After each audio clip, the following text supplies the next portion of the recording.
اگلے دن میں نے سوچا تھا کہ حمزہ کل کی لڑائی کے بعد تھوڑا ٹھنڈا پڑ گیا ہوگا، لیکن اس کی انا تو ہمالیہ سے بھی اونچی تھی۔ میں بھی آفس پہنچی ہی تھی کہ اس نے بغیر کسی تمہید کے حکم سنا دیا، 5 منٹ میں گاڑی میں بیٹھو، ہمیں کنسٹرکشن سائٹ کا اچانک وزٹ کرنا ہے۔ میں نے اپنے قیمتی ڈیزائنر کپڑوں اور اونچی ہیلز کی طرف دیکھا۔ پاگل ہو گئے ہو کیا؟ اس حلیے میں کسی مٹی دھول والی جگہ پر جاؤں گی؟ حمزہ نے اپنا لیپ ٹاپ بیگ اٹھایا اور میرے پاس سے گزرتے ہوئے سپاٹ لہجے میں کہا، اگر نہیں آنا تو استعفیٰ میز پر رکھ دو۔ فیلڈ ورک تمہاری جاب کا حصہ ہے۔ اس کی وہی پرانی دھمکی کام کر گئی اور میں پیر پٹکتی اس کے پیچھے ہو لی۔ شہر سے کافی دور ایک بنجر اور کچی سڑک پر سفر کرنے کے بعد ہم اس سائٹ پر پہنچے، جہاں ایک بہت بڑی عمارت کا ڈھانچہ کھڑا تھا۔ ہر طرف سیمنٹ، مٹی اور ریت کے ڈھیر تھے۔ میں نے ناک پر رومال رکھا اور گاڑی سے باہر نکلی تو جیسے تپتی دھوپ نے میرا استقبال کیا۔ وہاں پہنچتے ہی جو منظر میں نے دیکھا، اس نے میرے ہوش اڑا دیا۔ حمزہ ذوالقرنین، وہ انسان جو اے سی والے کیبن سے باہر قدم نہیں رکھتا تھا، جس کے جوتے ہمیشہ چمکتے تھے، اس نے اپنا کوٹ اتار کر ایک طرف پھینکا، قمیص کی آستینیں اوپر چڑھائیں اور سیدھا مزدوروں کے بیچ پہنچ گیا۔ وہ وہاں کسی سی ای او کی طرح نہیں، بلکہ ایک عام انسان کی طرح ان کے ساتھ بیٹھ گیا۔ ایک بوڑھے مزدور کے ہاتھ سے اس نے کدال پکڑی اور خود مٹی ہٹانے لگا۔ وہ ان سے ان کے گھر والوں کا حال پوچھ رہا تھا، ان کے ساتھ بیٹھ کر لکڑی کے تختے پر رکھی کالی چائے پی رہا تھا اور ان کے مسائل ایسے سن رہا تھا جیسے وہ اس کے اپنے بھائی ہوں۔ میں دور کھڑی یہ سب دیکھ رہی تھی اور میری حیرت کی انتہا نہیں تھی۔ یہ وہی مغرور حمزہ ہے؟ اس کے چہرے پر اس وقت کوئی تکبر نہیں تھا، پسینے میں شرابور اس کا چہرہ، اس کی بھاری مردانہ آواز اور مزدوروں کے لیے اس کی نرمی۔ مجھے پہلی بار احساس ہوا کہ وہ صرف ایک اکڑو باس نہیں، ایک بہت گہرا انسان ہے۔ میں اس کی شخصیت کے اس نئے پہلو میں کھوئی ہوئی تھی کہ اچانک آسمان پر کالی گھٹائیں چھا گئی اور بن مانگے بارش شروع ہو گئی۔ کنسٹرکشن سائٹ کی مٹی پل بھر میں کیچڑ میں بدل گئی اور میرے لیے کسی ڈراؤنے خواب سے کم نہیں تھا۔ میں نے آج سفید رنگ کا انتہائی نفیس چکن کاری کا سوٹ پہنا ہوا تھا، جس کا کپڑا بارش کی پہلی بوند پڑتے ہی جسم کے ساتھ چپکنے لگا تھا۔ حمزہ، جو اب تک مزدوروں کے ساتھ سیمنٹ کے بلاک اٹھانے میں مصروف تھا، اس کی نظر اچانک مجھ پر پڑی۔ میں بارش سے بچنے کے لیے ایک ٹوٹی ہوئی دیوار کے سہارے کھڑی خود کو چھپانے کی کوشش کر رہی تھی، لیکن سفید لباس بھیگ کر بالکل شفاف ہوتا جا رہا تھا۔ میں نے دیکھا کہ حمزہ کے چہرے کے تاثرات پل بھر میں بدلے۔ اس کی آنکھوں میں جو نرمی مزدوروں کے لیے تھی، وہ ایک دم گہری اور تیکھی تپش میں بدل گئی۔ وہ تقریباً بھاگتا ہوا میرے پاس آیا۔ اس کی اپنی قمیض پسینے اور بارش سے شرابور تھی، جس سے اس کے کسرتی بدن کے خد و خال صاف نمایاں ہو رہے تھے۔ پاگل ہو گئی ہو؟ یہاں کیوں کھڑی ہو؟ اس نے دھاڑ کر کہا، لیکن اس کی آواز میں غصے سے زیادہ ایک عجیب سی بے چینی تھی۔ اس نے فوراً اپنا کوٹ اتارا اور بڑی بے باکی سے میرے گرد لپیٹ دیا، جیسے وہ مجھے دنیا کی نظروں سے چھپا لینا چاہتا ہو۔ حمزہ، یہ… میرے الفاظ میرے لبوں پر ہی دم توڑ گئے جب اس نے مجھے دیوار کے ساتھ لگا کر اپنی باہوں کے حصار میں لے لیا۔ خاموش رہو زویا، تمہیں اندازہ نہیں ہے کہ تم اس وقت کیسی لگ رہی ہو۔ اس کی آواز میرے کان کے بالکل قریب تھی، ایک بھاری اور مدہوش کر دینے والی سرگوشی۔ اس کی سانسیں میرے گیلے گالوں کو تپا رہی تھی۔ اس وقت اس کی آنکھوں میں وہ سی ای او نہیں تھا، بلکہ ایک مرد تھا جو اپنی انا کو بھول کر ایک عورت کو عزت کی نگاہ سے دیکھ رہا تھا۔ میرا دل اتنی زور سے دھڑک رہا تھا کہ مجھے لگا شاید وہ اسے سن لے گا۔ بارش کی بوندیں ہمارے درمیان ایک پردہ بن گئی تھی۔ اس نے اپنا ہاتھ میری کمر پر جمایا اور مجھے اپنی طرف کھینچا۔ گاڑی کی طرف چلو۔ اس سے پہلے کہ میرا صبر جواب دے جائے، میں نے بھاگنے کی کوشش کی، لیکن کیچڑ اور میری ہیلز نے دشمنی نبھائی۔ میرا پاؤں بری طرح پھسلا اور میں ایک چیخ کے ساتھ حمزہ کے سینے پر جا گری۔ ایک تیز ٹیز میرے ٹخنے سے اٹھی، لیکن اگلے ہی لمحے میں زمین پر نہیں بلکہ حمزہ کے بازوؤں میں تھی۔ اس نے مجھے کسی پھول کی طرح اٹھا لیا۔ میرے کاندھے سے دوپٹہ سرک چکا تھا اور میرے بھیگے بال اس کے چہرے کو چھو رہے تھے۔ اس نے مجھے بے حد مضبوطی سے اپنے سینے سے لگا رکھا تھا، جیسے وہ مجھے کبھی نیچے نہیں اتارے گا۔ میں نے بے اختیار اس کی گردن میں اپنی باہیں ڈال دی اور اپنا چہرہ اس کے چوڑے سینے میں چھپا لیا۔ اس کے دل کی دھڑکن ایک پاگل کر دینے والی رفتار سے چل رہی تھی۔ اس نے کیچڑ اور ملبے کی پرواہ کیے بغیر مجھے گاڑی تک پہنچایا۔ فرنٹ سیٹ کا دروازہ کھول کر اس نے مجھے اندر بٹھایا اور خود بھی بیٹھ گیا۔ گاڑی کا اے سی فل تھا، جس نے میری جھرجھری چھڑا دی۔ تمہیں چوٹ لگی ہے؟ اس نے میرا پاؤں اپنے ہاتھ میں لیا۔ اس کے لمس میں ایک ایسی آگ تھی جس نے میرے پورے وجود کو دہکا دیا۔ اس نے میری ہیلس اتار کر دور پھینکی اور میرے سوجے ہوئے ٹخنے کو سہلانے لگا۔ حمزہ، چھوڑو اسے، میں نے ہکلاتے ہوئے کہا، لیکن اس نے میرا ٹخنا تھوڑا زور سے دبایا جس سے میرے منہ سے ایک سسکی نکلی اور میں نے تڑپ کر اس کا کندھا تھام لیا۔ درد ہو رہا ہے نا؟ یہ تمہاری ضد کا نتیجہ ہے، اس نے دھیمے لہجے میں کہا، مگر اس کے ہاتھ اب بھی میرے پاؤں کو سہلا رہے تھے۔ اچانک طوفان کی شدت بڑھ گئی۔ حمزہ ڈرائیونگ سیٹ پر گیا اور گاڑی سٹارٹ کی، لیکن تھوڑی دور چلتے ہی انجن نے ایک زوردار ہچکی لی اور گاڑی بالکل خاموش ہو گئی۔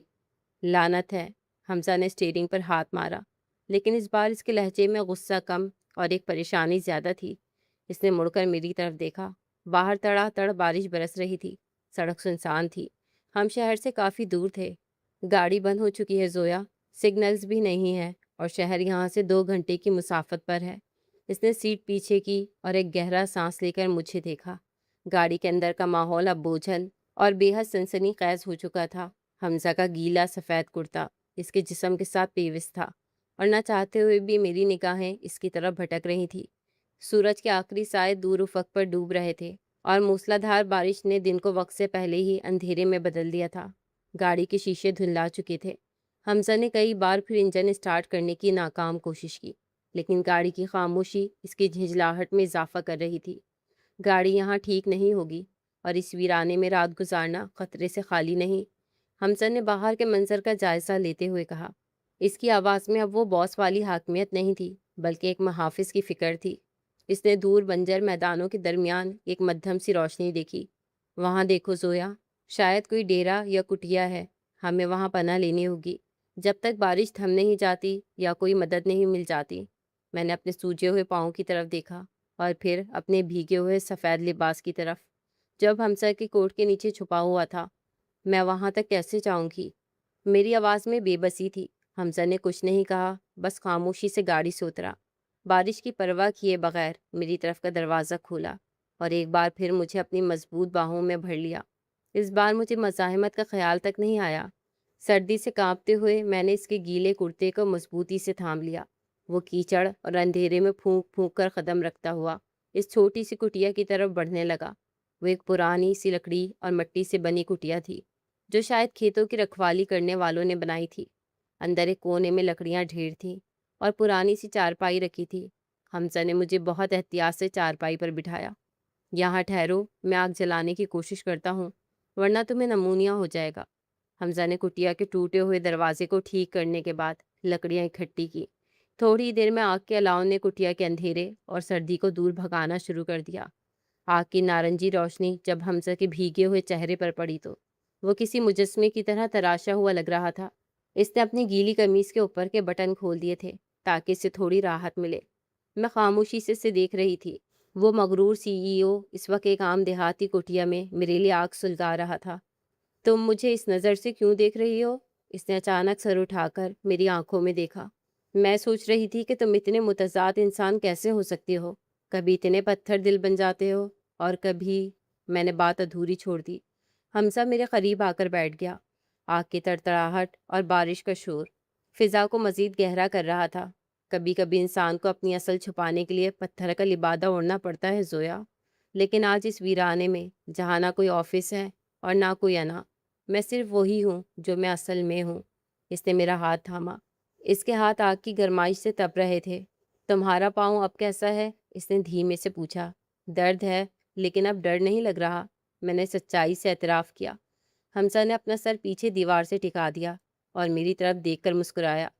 زویا، ہاشم کو ڈر نہیں لگتا؟ یہ تو نئی بات ہے۔ شام کے سائے اب گہرے ہو کر رات کی سیاہی میں بدل چکے تھے۔ آگ کے الاؤ کی سرخ روشنی حمزہ کے چہرے پر رقص کر رہی تھی۔ اس نے میرا ہاتھ اپنی ہتھیلیوں کے درمیان تھام رکھا تھا، جیسے وہ مجھے سردی سے نہیں بلکہ دنیا کی ہر سختی سے بچانا چاہتا ہو۔ زویا، اس نے بہت دھیمے لہجے میں میرا نام لیا۔ اس کی آواز میں وہ رعب نہیں تھا جو آفس میں ہوتا ہے، بلکہ ایک ایسی اداسی تھی جو دل کو چیر دینے والی ہو۔ تمہیں لگتا ہے میں پیدائشی مغرور ہوں؟ تمہیں لگتا ہے یہ مقام اور یہ گاڑیاں مجھے وراثت میں ملی ہیں؟ میں نے کوئی جواب نہیں دیا، بس اس کی آنکھوں میں دیکھتی رہی۔ اس نے میرا ہاتھ تھوڑا اور مضبوطی سے پکڑا اور اپنی نظریں آگ کی تپش پر جما دی۔ میرا باپ اس شہر کا ایک معزز بزنس مین تھا، لیکن جس دن ان کا انتقال ہوا میرا بچپن بھی اسی دن مر گیا۔ ان کے سب سے قریبی بزنس پارٹنر نے، جس پر وہ آنکھیں بند کر کے بھروسہ کرتے تھے، دھوکے سے سب کچھ اپنے نام کروا لیا۔ ایک رات میں ہم سڑک پر آ گئے، وہ بنگلہ، وہ گاڑیاں، یہاں تک کہ میرے اسکول کی فیس کے پیسے بھی نہیں چھوڑے اس نے۔ حمزہ کی آواز بھر آئی، لیکن اس نے خود کو سنبھالا۔ میں نے اپنی ماں کو ایک چھوٹے سے کرائے کے کمرے میں سسکتے دیکھا ہے۔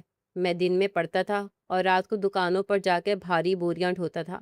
سردی ہو یا بارش، میں سائیکل پر مال سپلائی کرتا تھا تاکہ گھر کا چولہا جل سکے۔ لوگ مجھے سڑک چھاپ کہہ کر پکارتے تھے، لیکن میں نے ہمت نہیں ہاری۔ اس نے اپنا سر تھوڑا قریب کیا، اس کی سانسیں اب میرے ماتھے کو چھو رہی تھیں۔ اس نے اپنا دوسرا ہاتھ اٹھایا اور میرے چہرے پر آنے والی ایک بھیگی لٹ کو بہت نرمی سے میرے کان کے پیچھے اڑسا۔ اس کے لمس سے میرے پورے وجود میں ایک سنسنی دوڑ گئی۔ جب میں پڑھ لکھ گیا اور تھوڑے پیسے جمع کر لیے تو میں نے اس شخص کے خلاف کیس لڑا۔ 3 سال تک میں عدالتوں کے چکر کاٹتا رہا، بھوکا پیاسا کچہری کے باہر بیٹھا رہتا۔ آخر کار سچ کی جیت ہوئی اور میں نے اپنی جائیداد اور وقار واپس چھین لیا۔ آج جو تم یہ حمزہ دیکھ رہی ہو، یہ ساگ میں تپ کر کندن بنا ہے سویا، اس لیے مجھے لاپرواہ اور مغرور لوگ زہر لگتے ہیں۔ اس نے خاموش ہو کر میری طرف دیکھا۔ اس کی آنکھوں میں اس وقت وہ تڑپ تھی جو الفاظ میں بیان نہیں ہو سکتی تھی۔ اس نے میرے دونوں ہاتھ اٹھا کر اپنے لبوں سے لگا لیے۔ میرے دل کی دھڑکن اس وقت اتنی تیز تھی کہ مجھے لگا شاید حمزہ اسے محسوس کر لے گا۔ میں نے اپنی پلکیں جھکا لی، کیونکہ کہیں نہ کہیں اس کی اور میری کہانی ایک جیسی ہی تھی۔ میری پلکیں بوجھل ہو رہی تھیں، لیکن ان میں چھپے آنسو حمزہ کی کہانی سن کر اب باہر آنے کو بے قرار تھے۔ میں نے اپنی نظریں جھکائیں اور آگ کے الاؤ کو گھورنے لگی، جہاں لکڑیاں جل کر راکھ ہو رہی تھی، بالکل میری طرح، جو باہر سے تو ایک مضبوط چٹان اور مغرور شہزادی لگتی تھی، لیکن اندر سے جذباتی طور پر راکھ ہو چکی تھی۔ تمہیں لگتا ہے حمزہ کہ سڑک پر آنا اور بھوک کاٹنا ہی واحد تکلیف ہے؟ میری آواز تھوڑی لرز رہی تھی۔ کبھی سونے کے پنجرے کی تکلیف محسوس کی ہے، جہاں ہر رشتہ، ہر دوستی اور ہر جذبہ صرف قیمت پر بکتا ہو؟ حمزہ نے اپنا ہاتھ میرے کندھے پر رکھا۔ اس کا لمس اب تسلی دے رہا تھا۔ اس نے بہت نرمی سے میرا چہرہ اپنی طرف موڑا۔ بولو زویا، میں سن رہا ہوں۔ میری زندگی میں آج تک کوئی ایسا انسان نہیں آیا جس نے مجھے زویا کے لیے چاہا ہو۔ سب کو زویا ہاشم کی دولت اور اس کے باپ کا اسٹیٹس چاہیے تھا۔ میں نے ایک سرد آہ بھری۔ اسکول سے لے کر یونیورسٹی تک جس نے بھی مجھ سے دوستی کی، اس کے پیچھے ایک ایجنڈا تھا۔ کسی کو میری گاڑی میں گھومنا تھا، کسی کو میرے کریڈٹ کارڈز پر شاپنگ کرنی تھی، اور کسی کو اپنے باپ کے بزنس کے لیے میرے بابا تک رسائی چاہیے تھی۔ میں انسان نہیں، ایک رستہ تھی ان کے لیے۔ میری آنکھوں سے آنسو ٹپک کر حمزہ کے ہاتھ پر گرا۔ اس نے انگوٹھے سے اسے صاف کیا، لیکن اس بار اس کی نظروں میں طنز نہیں، شدید ہمدردی تھی۔ اور گھر؟ میں نے کڑواہٹ سے ہنستے ہوئے کہا۔ میری ماں کے انتقال کے بعد مجھے لگا تھا کہ بابا ہی میرا سب کچھ ہے، لیکن پھر ان کی زندگی میں وہ عورت آئی، میری سوتیلی ماں۔ اسے میرے بابا سے محبت نہیں تھی، اسے ہاشم گروپ کی دولت اور زیورات سے پیار تھا۔ اس نے کمال کی اداکاری کی۔ بابا کے سامنے وہ مجھے اپنی بیٹی کہتی تھی، لیکن تنہائی میں اس نے مجھے پل پل یہ احساس دلایا کہ میں اس گھر میں ایک اضافی بوجھ ہوں۔ میں نے حمزہ کے قریب ہوتے ہوئے اپنا سر اس کے کندھے پر ٹکا دیا۔ آگ کی تپش اب ہمارے جسموں کو گرم کر رہی تھی، لیکن روح کی سردی ابھی بھی باقی تھی۔ اس نے بابا کے کان بھرنے شروع کیے، کبھی میری فضول خرچی کا رونا رویا تو کبھی میری لاپرواہی کی قصے سنائے۔ اس نے بابا کے دل میں میرے لیے وہ نفرت پیدا کر دی جو آج تم دیکھ رہے ہو۔ بابا کا مجھے اس جاب پر بھیجنا بھی اسی کی چال تھی۔ وہ چاہتی تھی کہ میں کوئی غلطی کروں، تم سے لڑ کر یہ جاب چھوڑ دوں، اور بابا مجھے ہمیشہ کے لیے گھر سے نکال کر جائیداد سے بے دخل کر دے تاکہ سب کچھ اس کے اپنے بیٹوں کا ہو جائے۔ حمزہ نے خاموشی سے میری بات سنی۔ اس کے ہاتھ اب میرے بالوں کو سہلا رہے تھے۔ یہ وہ پہلا لمس تھا جس میں کوئی غرض نظر نہیں آ رہی تھی۔ اسی لیے مجھے لوگوں سے نفرت ہو گئی حمزہ۔ مجھے لگا کہ دنیا میں ہر کوئی خود غرض ہے، ہر کوئی بکاؤ ہے۔ میں نے بدتمیزی اور غرور کا یہ خول اس لیے پہنا تاکہ کوئی میرے قریب آ کر مجھے دوبارہ استعمال نہ کر سکے۔ میں نے سوچا کہ اگر میں سب کو اپنے جوتے کی نوک پر رکھوں گی تو کوئی میرا دل نہیں توڑ پائے گا۔ میں نے سر اٹھا کر حمزہ کی آنکھوں میں دیکھا، جہاں آگ کی روشنی چمک رہی تھی۔ تم پہلے انسان ہو جس نے مجھ سے میری دولت کے لیے نہیں بلکہ میری بدتمیزی کی وجہ سے ٹکر لی۔ تم نے مجھے وہ آئینہ دکھایا جو میں دیکھنا نہیں چاہتی تھی۔ حمزہ نے میرا ہاتھ اپنے دونوں ہاتھوں میں لیا اور اسے اپنے دل کے پاس لے گیا۔ زویا، میں نے غربت کی تلخی دیکھی ہے، اور تم نے دولت کی تنہائی، ہم دونوں ہی زخمی ہیں، بس ہمارے زخموں کے نشان مختلف ہیں۔ اس نے اپنا دوسرا ہاتھ میرے گال پر رکھا اور بہت دھیرے سے جھک کر میرے ماتھے پر اپنے لب رکھ دیے۔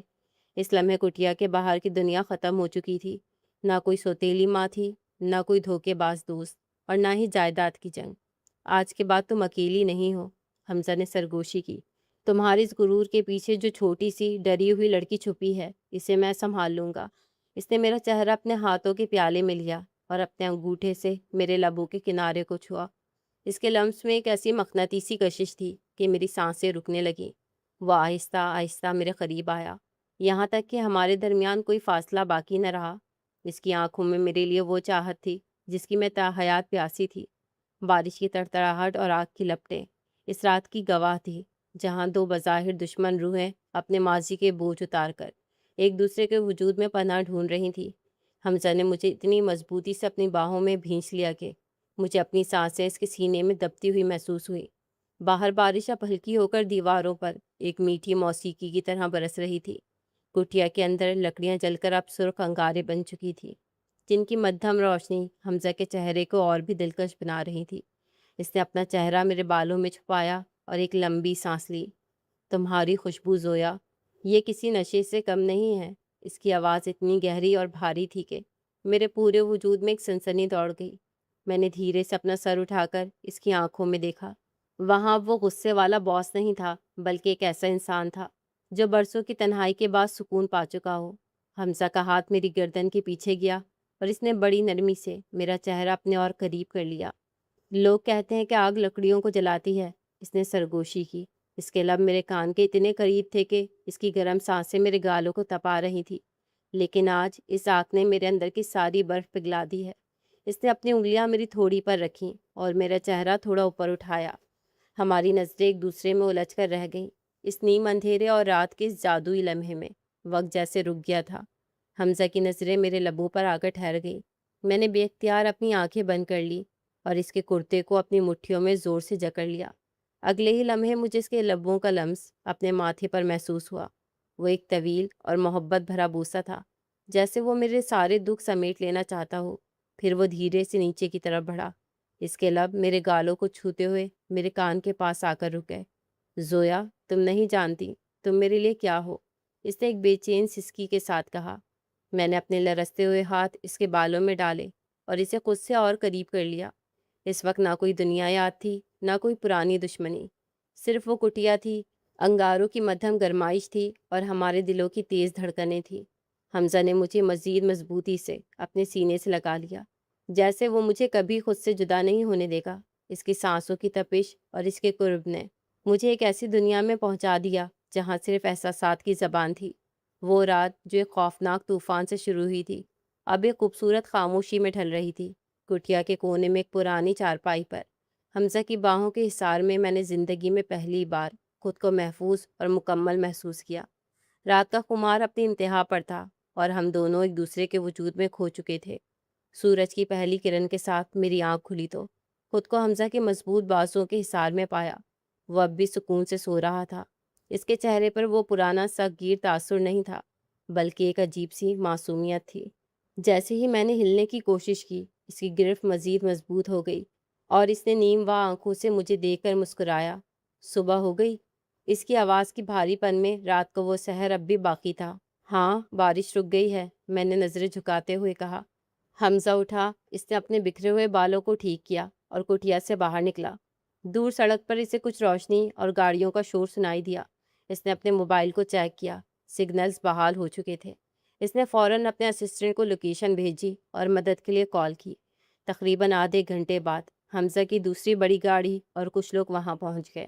حمزہ نے مجھے دوبارہ اپنی باہوں میں اٹھایا اور بڑی احتیاط سے گاڑی کی پچھلی نشست پر بٹھایا۔ اس نے ڈرائیور کو پیچھے ہی بھیج دیا اور خود اسٹیئرنگ سنبھالا۔ شہر کی طرف واپسی کا سفر شروع ہوا۔ گاڑی کے اندر ایک پرسکون خاموشی تھی، لیکن یہ وہ بوجھل خاموشی نہیں تھی جو ہم آفس میں محسوس کرتے تھے۔ حمزہ نے ڈرائیونگ کرتے ہوئے میرا ہاتھ تھام لیا اور اسے اپنے لبوں سے لگایا۔ زویا، آج جب ہم اس شہر میں واپس قدم رکھیں گے تو دنیا کے لیے شاید ہم وہی باس اور اسسٹنٹ ہوں، لیکن میرے لیے سب کچھ بدل چکا ہے۔ اب تمہیں ان لوگوں سے لڑنے کی ضرورت نہیں۔ اب تمہارے اور تمہاری تکلیفوں کے درمیان میں کھڑا ہوں۔ میں نے اسے دیکھا اور پہلی بار مجھے اپنے مستقبل سے ڈر نہیں لگا۔ گاڑی جب میرے گھر کے عالیشان پورچ میں رکی تو میرے دل میں ایک عجیب سی گھبراہٹ تھی۔ میں نے آج تک کبھی گھر سے باہر رات نہیں گزاری تھی۔ مجھے یقین تھا کہ میرے بابا میرے لیے فکر مند ہوں گے۔ حمزہ کہنے لگا، میں تمہارے ساتھ چلتا ہوں، تمہارے بابا کو بتاؤں گا کہ کیا پرابلم ہوئی تھی۔ لیکن میں نے انکار کر دیا کیونکہ مجھے معلوم تھا کہ وہ ہر صورت میں مجھ پر یقین کریں گے، مگر شاید یہی میری غلط فہمی تھی۔ میں جیسے ہی اندر داخل ہوئی، سامنے ہال میں بابا صوفے پر بیٹھے میرا ہی انتظار کر رہے تھے۔ ان کے چہرے پر غصہ اور فکر کی ملی جلی لہریں تھیں، لیکن ان سے پہلے میری سوتیلی ماں صوبیہ ایک طوفان کی طرح میرے سامنے آ کھڑی ہوئی۔ بہت مبارک ہو ہاشم صاحب، آپ کی لاڈلی بیٹی کی کرتوتیں دیکھ لیں، ساری رات غائب رہنے کے بعد اب تشریف لائی ہیں۔ صوبیہ کی آواز میں زہر بھرا ہوا تھا۔ لوگوں کی زبانیں رکنے کا نام نہیں لے رہی کہ ہاشم گروپ کی وارثہ کسی غیر مرد کے ساتھ رات بھر کہاں تھی۔ آپ نے تو ہمیں کہیں منہ دکھانے کے قابل نہیں چھوڑا زویا۔ صوبیہ، زبان کو لگام دو، بابا گرج کر بولے، لیکن ان کی نظریں مجھ پر جمی تھی۔ زویا، یہ سب کیا ہے؟ تم رات بھر کہاں تھی؟ بابا نے سختی سے پوچھا تھا۔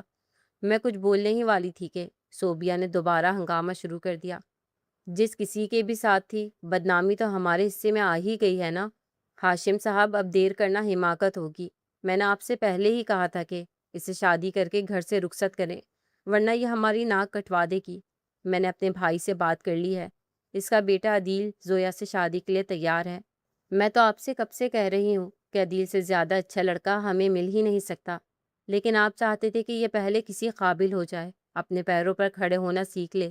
آپ اسے کاروبار کی سمجھ دینا چاہتے تھے، لیکن اسے تو دنیا داری کی عقل بھی نہیں ہے۔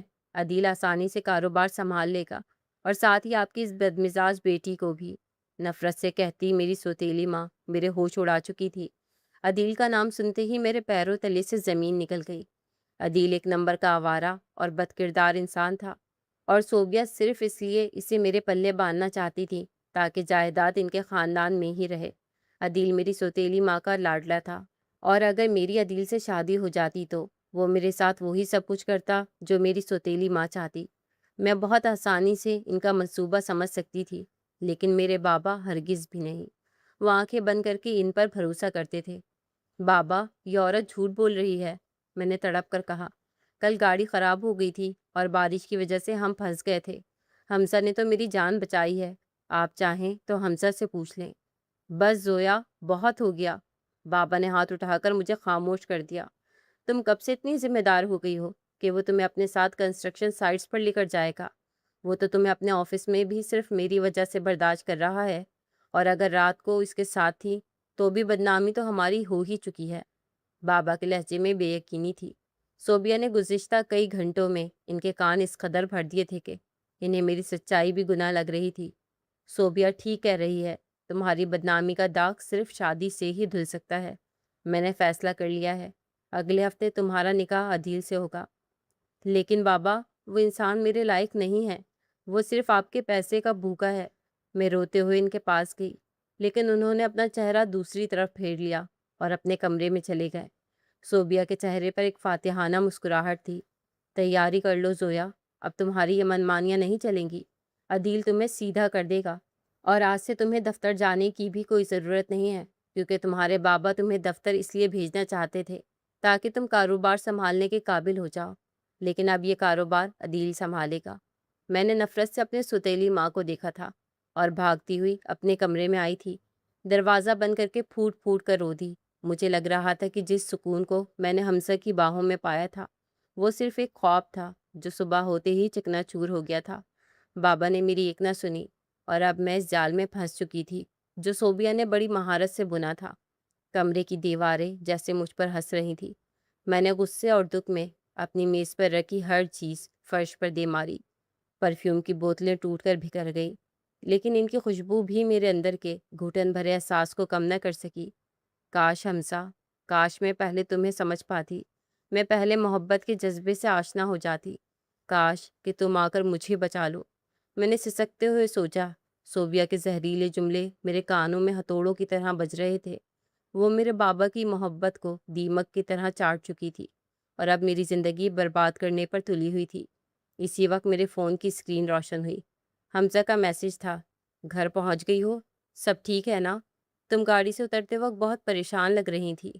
میں نے کانپتے ہاتھوں سے ٹائپ کرنا چاہا کہ کچھ بھی ٹھیک نہیں ہے، لیکن میرے آنسو اسکرین پر گر رہے تھے۔ میں نے ہمت جمع کی اور اسے سب کچھ سچ سچ لکھ بھیجا۔ بابا کا غصہ، صوبیہ کی سازش اور عدیل کے ساتھ میرا طے شدہ نکاح۔ جواب آنے میں چند سیکنڈ لگے، لیکن وہ سیکنڈ مجھے صدیوں پر محیط لگے۔ فون بجا، حمزہ کی کال تھی۔ زویا، میری بات غور سے سنو۔ تمہارے بابا ایک عزت دار انسان ہے۔ وہ صرف وہی دیکھ رہے ہیں جو انہیں دکھایا جا رہا ہے۔ عدیل جیسے گھٹیا انسان کو میں تمہارے قریب بھی نہیں آنے دوں گا۔ لیکن حمزہ، نکاح اگلے ہفتے ہے۔ بابا نے میرا باہر نکلنا اور آفس آنا بند کر دیا ہے۔ میں نے ہچکیوں کے درمیان کہا، زویا، کیا تم مجھ پر بھروسہ کرتی ہو؟ کیا کل رات جو کچھ ہوا وہ تمہارے لیے معنی رکھتا ہے؟ وہ میری زندگی کی واحد سچائی تھی حمزہ، میں نے اعتراف کیا۔ تو پھر تیار رہو، میں صوبیہ کا نقاب اتار کر رہوں گا۔ اسے لگتا ہے کہ وہ ہاشم گروپ کی ملکہ بن جائے گی، لیکن اسے یہ نہیں معلوم کہ اس کا مقابلہ حمزہ ذوالقرنین سے ہے۔ میں ذاتی طور پر عدیل کو جانتا ہوں اور مجھے اچھی طرح پتہ ہے کہ وہ کس فطرت کا مالک ہے۔ تمہاری سوتیلی ماں عدیل کے ذریعے جو کھیل کھیل رہی ہے، میں اس کی بساط الٹ دوں گا۔ بس تم خود کو کمزور مت پڑنے دینا۔ حمزہ کی باتوں نے میرے بجھتے ہوئے وجود میں ایک نئی روح پھونک دی۔ اگلے 2 دن میرے لیے کسی جہنم سے کم نہ تھے۔ صوبیہ نے گھر میں شادی کی تیاریاں شروع کر دی تھی۔ عدیل، جو صورت سے ہی مکار لگتا تھا، اب روز ہمارے گھر آنے لگا تھا۔ وہ بابا کے سامنے تو بہت تمیزدار بنتا، لیکن جب بھی مجھے اکیلا پاتا، اس کی نظروں کی غلاظت مجھے جھرجھری لینے پر مجبور کر دیتی۔ وہ بہانے بہانے سے مجھے چھونے کی کوشش کرتا۔ میرا بس نہ چلتا تھا کہ میں اس کا منہ توڑ دوں۔ اگر بابا مجھ سے بے رخی اختیار نہ کرتے تو شاید میں واقعی اس کا منہ توڑ دیتی، لیکن بابا کی بے یقینی نے مجھے اس قدر بری طرح توڑا تھا کہ میں عدیل کو کچھ بھی کہنے کے قابل نہیں رہی تھی۔ میں جو ساری دنیا سے لڑ جھگڑ سکتی تھی، میرے اندر کی ساری ہمت صرف اس لیے ختم ہو گئی تھی کیونکہ میرے اپنے بابا نے مجھ پر بھروسہ نہیں کیا تھا۔ سچ کہتے ہیں کہ انسان کو باہر والے نہیں بلکہ اس کے اپنے توڑتے ہیں، اور میری ذات کو توڑنے والے بھی میرے بابا ہی تھے۔ کاش کہ وہ مجھ پر اعتبار کرتے، ایک بار یہ جاننے کی کوشش کرتے کہ میں ساری رات کہاں تھی اور کیوں تھی، مگر ان کے لیے صوبیہ کا کہا ہر لفظ سچا تھا اور میں جھوٹی۔ میں ہر وقت اپنے کمرے میں بند رہنے لگی تھی۔ ابھی بھی میں اپنے کمرے میں بیٹھی اپنی مرحوم ماں کو یاد کر رہی تھی کہ جب دروازہ کھلنے کی آواز سنائی دی تھی، میں نے پلٹ کر نہ دیکھا کیونکہ سوائے ملازمہ کے میرے کمرے میں اور کوئی نہیں آتا تھا، لیکن جو آواز مجھے سنائی دی اس نے میرے ہوش اڑا دیے۔ وہ عدیل تھا جو میرے کمرے میں داخل ہو گیا تھا۔ تم یہاں کیا کر رہے ہو؟ میرا بس نہیں چل رہا تھا کہ میں اپنے ہاتھوں سے اس کی جان لے لوں جو بنا دروازہ نوک کیے میرے بیڈ روم میں داخل ہوا تھا۔ بس کچھ دن اور زویا، عدیل نے کمینگی سے کہا، ایک بار یہ نکاح ہو جائے پھر تمہارا یہ سارا غرور اور تمہارے باپ کی یہ دولت سب میری مٹھی میں ہوگی۔ میں نے اسے جواب دینے کے بجائے صرف حقارت سے دیکھا اور وہ اپنی مکروہ ہنسی لیے کمرے سے چلا گیا۔ میرے پاس اب صرف ایک ہی امید تھی، حمزہ۔ وقت تیزی سے گزر رہا تھا، شادی کا دن آنے والا تھا، لیکن اب تک حمزہ نے کچھ نہیں کیا تھا۔ میری آخری امید بھی دم توڑنے لگی تھی۔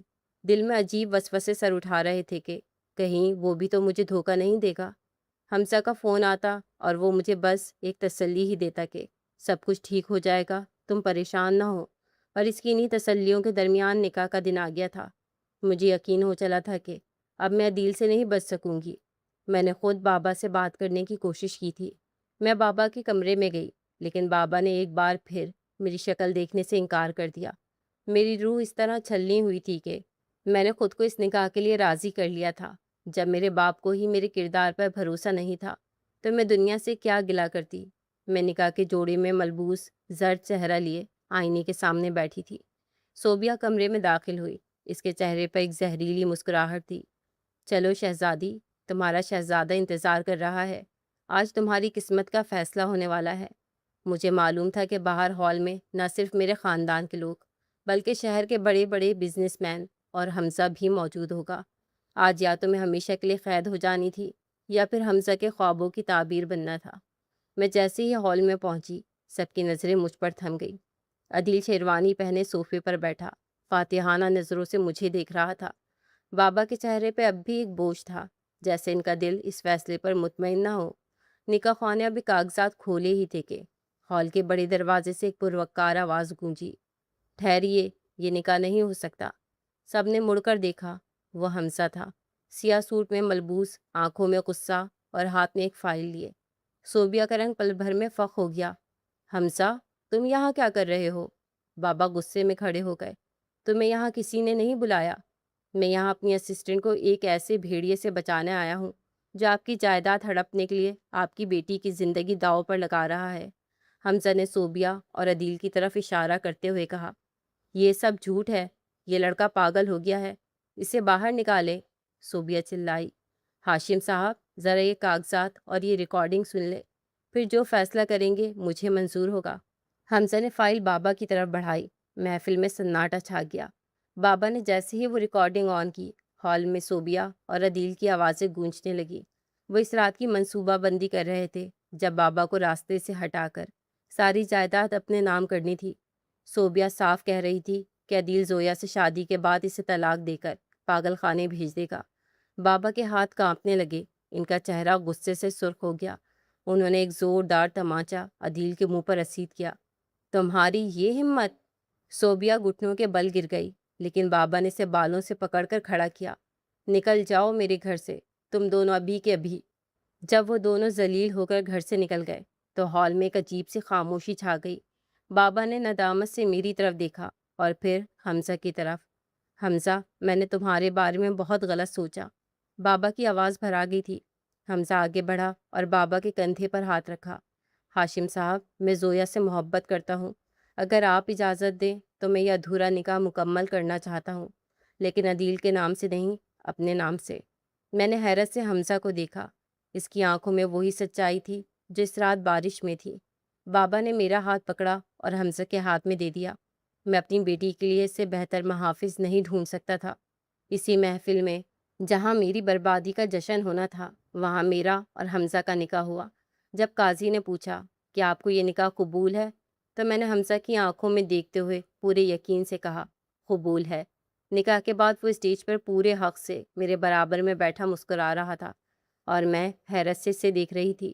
اس نے ایک نظر مجھ پر ڈالی اور آہستگی سے کہنے لگا کہ میں نے عدیل کے اسسٹنٹ کو خرید لیا تھا اور اسی کے ذریعے سے یہ ریکارڈنگ حاصل کی تھی۔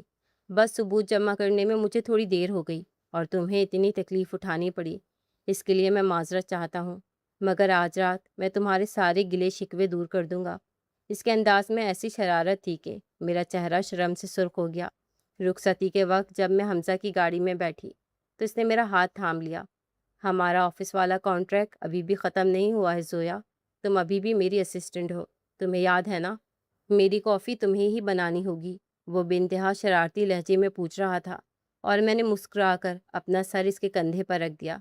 شہر کی روشنیاں ہمارے استقبال کے لیے چمک رہی تھیں، اور میں جانتی تھی کہ یہ سفر جو میری انا اور حمزہ کی ضد سے شروع ہوا تھا، اب عمر بھر کے لیے سکون کی منزل پا چکا ہے۔